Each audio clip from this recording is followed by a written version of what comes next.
السلام علیکم ورحمۃ اللہ وبرکاتہ۔ سوال یہ ہے کہ اگر ایک آدمی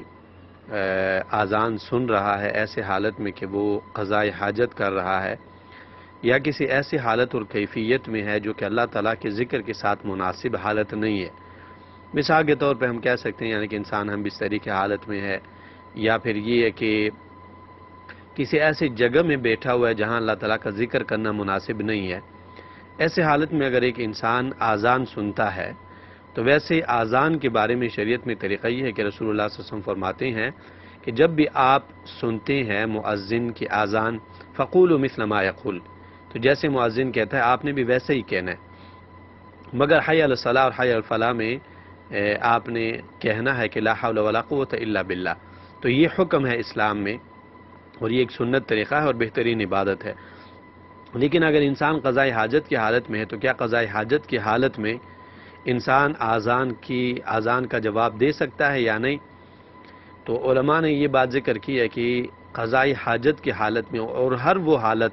جو کہ اللہ تعالیٰ کے ذکر کے ساتھ مناسب نہیں ہے اس میں ذکر کرنا مکروہ ہے، اس میں انسان زبان سے ذکر نہیں کرے گا۔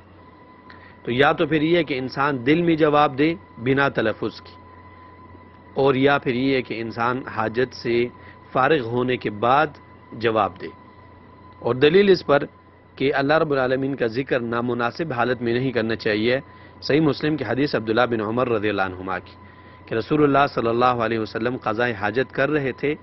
اور ایک آدمی آئے اور انہوں نے آپ پر اللہ کے رسول صلی اللہ علیہ وسلم پر سلام کیا، تو رسول اللہ صلی اللہ علیہ وسلم نے ان کو جواب نہیں دیا۔ یہ مسلم کی روایت ہے۔ اب یہ جو حدیث ہے صحیح مسلم کی عبداللہ بن عمر رضی اللہ عنہما کی روایت دلیل ہے کہ اس حالت میں اللہ کے رسول صلی اللہ علیہ وسلم نے اللہ کا ذکر کرنا مناسب نہیں سمجھا۔ اسی طرح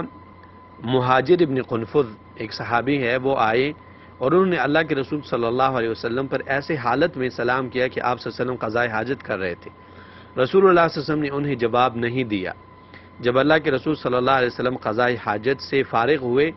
تو آئے اور عذر پیش کی کہ میں معذرت چاہتا ہوں، میں آپ کو اس وقت سلام کا جواب نہیں دے سکا، اور وجہ ذکر کی کہ میں نے آپ کو سلام کا جواب کیوں نہیں دیا۔ رسول اللہ صلی اللہ علیہ وسلم نے فرمایا کہ انی کرہت ان اذکر اللہ عز وجل الا علی طہر، اور ایک روایت میں ہے کہ علی طہارت، مجھے اچھا نہیں لگ رہا تھا کہ میں اللہ تعالیٰ کا ذکر ایسے حالت میں کروں۔ یہ حدیث ابو داؤد نسائی ابن ماجہ میں ہے اور امام البانی رحمہ اللہ نے اس حدیث کو صحیح کہا ہے۔ تو یہ حدیث دلیل ہے کہ ایسے حالت میں اللہ تعالیٰ کا ذکر نہیں کرنا چاہیے، چاہے وہ عام ذکر ہے، چاہے وہ یعنی کہ اذان کا جواب ہے، چاہے وہ قرآن کریم کی تلاوت ہے، چاہے وہ کوئی اور ذکر ہے۔ اور اسی طرح امام نووی رحمہ اللہ نے کتاب الاذکار میں جو کہ ذکر کے بارے میں انہوں نے ایک بہترین کتاب لکھی ہے، اس میں انہوں نے ایک قاعدہ ذکر کیا ہے کہ مکروہ ہے کہ انسان اللہ تعالیٰ کا ذکر ایسی حالت میں کرے جو نامناسب حالت ہے۔ اور امام ابن قیم رحمہ اللہ نے اور امام ابن باز رحمہ اللہ نے انہوں نے ایک حل ذکر کیا ہے کہ اب مثال کے طور پہ اذان کا جواب دینا شریعت میں ایک مسنون عمل ہے۔ اب انسان مسلمان ایسے حالت میں کہ جواب نہیں دے سکتا تو کیا کرنا چاہیے؟ دو طریقے ہیں، یا تو انسان دل میں جواب دے کیونکہ اس وقت میں یہ مسلمان اتنا ہی کر سکتا ہے، اور اللہ تعالیٰ فرماتے ہیں کہ لا یکلف اللہ نفسا الا وسعها، اللہ تعالیٰ کسی بھی نفس کو مکلف نہیں کرتے مگر اس کے بس کے مطابق،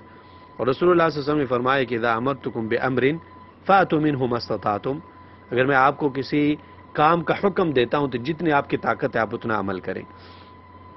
تو دل میں انسان جواب دے، زبان پہ تلفظ نہ کرے، زبان پہ تلفظ منع ہے جیسے امام ابن باز رحمہ اللہ فرماتے ہیں۔ ایک طریقہ یہ ہے۔ دوسرا طریقہ یہ ہے کہ جب انسان اپنی حاجت سے فارغ ہو اس کے بعد پھر اذان کو وہ کمپلیٹ کرے، یعنی مؤذن کے جواب دینے کو کمپلیٹ کرے، تو یہ طریقہ بھی جائز ہے۔ تو یا تو دل میں جواب دے یا اپنے حاجت سے فارغ ہو کر جواب دے۔